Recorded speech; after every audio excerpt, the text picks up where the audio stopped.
That's good, I said with a laugh. Isn't it just? Said the shopman. Gib stretched out one hand to take the object and found merely a blank palm. My apologies, said the shopman. Glass balls have a mind of their own. It's in your pocket now. And there it was, in Gib's pocket.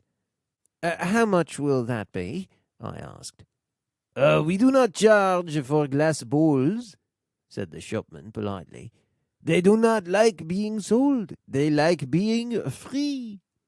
He smiled. That is why we get them. He picked one out of his elbow as he spoke. Free. He produced another from the back of his neck and laid it beside its predecessor on the counter. Gib regarded his glass ball and nodded sagely, like everything the man had said was common knowledge.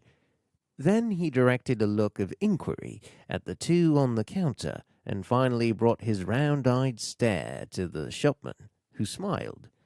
You may have those too, said the shopman.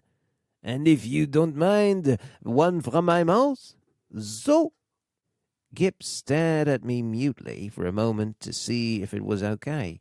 When I nodded, he quickly put away the 4 balls as if they would otherwise flee. When he was done, he grabbed my finger for reassurance and gathered his nerves for the next event.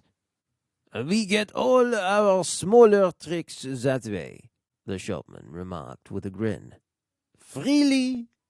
I laughed as if I had just heard a joke, though, truth be told, I did not know what the joke was.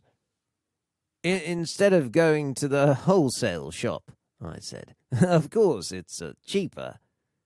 In a way, the shopman said. Though we do pay for freedom in the end, do we not? But not so heavily as people think. Our larger, more elaborate tricks, and our daily provisions, and all the other things we want we get out of that hat. He pointed to the absurdly long hat.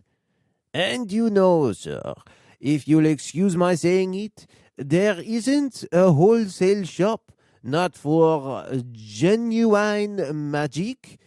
I don't know if you noticed our inscription on the outside of our store. The Genuine Magic Shop. He produced a business card from his cheek and handed it to me. Genuine?